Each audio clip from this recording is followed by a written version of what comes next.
ഈ ഒരു ഐറ്റം ഞാൻ കഴിഞ്ഞ ദിവസം ആമസോണിൽ ഗ്രേറ്റ് ഇന്ത്യൻ ഫെസ്റ്റിവലിന് പർച്ചേസ് ചെയ്തതാണ്.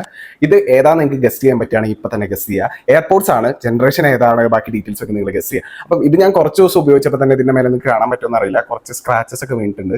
ഞാനിത് ലോങ് ടൈമിലേക്കാണ് മേടിച്ചത്. അപ്പോൾ ഇപ്പോഴേ സ്ക്രാച്ച് വീണാൽ കുറച്ചുകൂടെ കഴിയുമ്പോൾ അറിയാലോ. അപ്പോൾ ഇതിനു വേണ്ടി ഞാൻ മേടിച്ച ഈ ഒരു പ്രൊഡക്റ്റ് ആണ് ഈ ഒരു സാധനം. ഓക്കെ, ഇത് നമുക്ക് അൺബോക്സ് ചെയ്യാൻ വേണ്ടിയിട്ടാണ് ഞാൻ ഈ വീഡിയോ ചെയ്യുന്നത്. അപ്പം നമുക്ക് ആദ്യം സിസേഴ്സ് എടുക്കാം.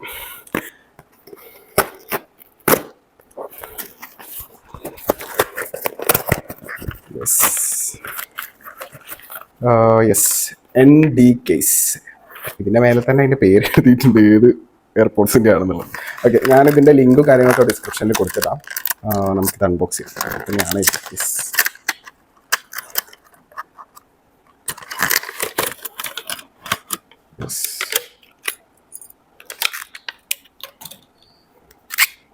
ഇത്രയും ഹാർഡായിട്ടുള്ള കേസ് ഞാൻ മേടിക്കാൻ തന്നെയുള്ള റീസൺ, താഴെ വീഴും, അതേപോലെ തന്നെ ഇതിൻ്റെ ഹെഡ് തെറിച്ചു പോകും, അങ്ങനെ കുറേ ഇഷ്യൂസ് ഉണ്ട്. ഞാൻ മുന്നേ ഒരു നോർമൽ നമ്മൾ ബോട്ടിൻ്റെ ഒരു എയർ ഡോപ്പ് യൂസ് ചെയ്തിട്ടുണ്ട്, അതിൽ എനിക്ക് ഫേസ് ചെയ്ത ഇഷ്യൂ അതായതുകൊണ്ടാണ്. ഇതിൻ്റെ കേസ് ഹാർഡ് റബ്ബറിലാണ് ചെയ്തിട്ടുള്ളത് കേട്ടോ. ഇത് മെറ്റാലിക് ഒന്നുമല്ല, ഹാർഡ് റബ്ബറാണ്. അപ്പോൾ ഇതിൽ ഇവിടെ ഒരു ലോക്കും വരുന്നുണ്ട്. ഞാനിത് ഫസ്റ്റ് ഇത് എങ്ങനെയാണ് വെക്കുന്നതെന്ന് നോക്കട്ടെ. ഫൈനലി നമ്മളിത് ഫിറ്റ് ചെയ്ത് കഴിയുമ്പോൾ ഇത്തരത്തിലുള്ള ഒരു ലുക്കാണ് നമുക്ക് കിട്ടുന്നത്. ഈ സൈഡിൽ ഹിഞ്ച് വരുന്നതുകൊണ്ട് ഇവിടെ ഒരു ഓപ്പണിങ് കൊടുത്തിട്ടുണ്ട്. അതേപോലെ ടോപ്പിൽ ഇതുപോലെയാണ്, ബോട്ടം ഇതേപോലെയാണ് വരുന്നത്. നമുക്ക് എഡ്ജസിലായാലും ഇതേപോലെ നമ്മൾ താഴെ വീണ് കഴിഞ്ഞാൽ പ്രൊട്ടക്ഷൻ വേണ്ടിയിട്ട് എഡ്ജസിൽ കുറച്ചുകൂടെ തിക്കായിട്ടുള്ളത് കൊടുത്തിട്ടുണ്ട്. റബ്ബറിന്റെ കേസിംഗ് ആണ്, കാണുമ്പോൾ ഒരു മെറ്റാലിക് ലുക്കൊക്കെ തോന്നുന്നുണ്ടെങ്കിലും ഇത് റബ്ബർ കേസിംഗ് ആണ്. ഈ ഭാഗത്ത് മാത്രം, അതെ ഈ ഭാഗം മാത്രം ഹാർഡ് പ്ലാസ്റ്റിക് ആണ്, ബാക്കി എല്ലാ ഭാഗവും റബ്ബറാണ് ചെയ്തിട്ടുള്ളത്. താഴെ നമുക്ക് കറക്റ്റായിട്ട് സ്പീക്കറിൻ്റെ ഒക്കെ അലൈൻമെന്റ് കറക്റ്റ് കൊടുത്തിട്ടുണ്ട്, ചാർജിങ് പോർട്ട് കറക്റ്റ് കൊടുത്തിട്ടുണ്ട്.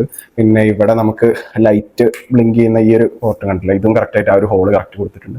അപ്പോൾ design wise it is okay. And ഇവിടെ നമുക്ക് ലോക്ക് വരുന്നുണ്ട്. അപ്പോൾ നമ്മൾ താഴെ വീണാലും തെറിച്ച് വാദിക്കാൻ വേണ്ടി സൈഡിൽ ഈ ഒരു ലോക്ക്. അപ്പോൾ നമ്മൾ ഇത് പ്രസ് ചെയ്ത് കഴിഞ്ഞാൽ നമുക്ക് ഇതിൻ്റെ ലിഡ് ഇങ്ങനെ ഓപ്പൺ ചെയ്യാം, ക്ലോസ് ചെയ്യാം, ഇത് ലോക്ക് ചെയ്യാം. അതായത് നമ്മൾ താഴെ വീഴുമ്പോൾ ഏറ്റവും കൂടുതൽ ഫേസ് ചെയ്യുന്ന സംഭവമാണ് നമ്മളെ ഇയർ പീസ് തെറിച്ചു പോകുന്നത്. അപ്പോൾ അത് ഇല്ലാതിരിക്കാനാണ് ഈ ലോക്ക് കൊടുത്തിട്ടുള്ളത്. സോ നമുക്ക് ഇങ്ങനെ ഹാങ് ചെയ്തിടാൻ പറ്റും. സോ ഇത്തരത്തിലൊരു ലുക്കായിരിക്കും നമുക്ക് കിട്ടുന്നുണ്ടാവും. അപ്പോൾ ഈ പ്രൊഡക്റ്റിന്റെ ലിങ്ക് ഡിസ്ക്രിപ്ഷനിൽ കൊടുത്തിടാം. ഇതേപോലെ ടെക് റിലേറ്റഡ് കോൺടെന്റ്സിനാണ് ഇപ്പം തന്നെ എൻ്റെ ചാനൽ സബ്സ്ക്രൈബ് ചെയ്യാനും ഇൻസ്റ്റാഗ്രാമിൽ തന്നെ ഫോളോ ചെയ്യാനും മറക്കണം. ഓക്കെ.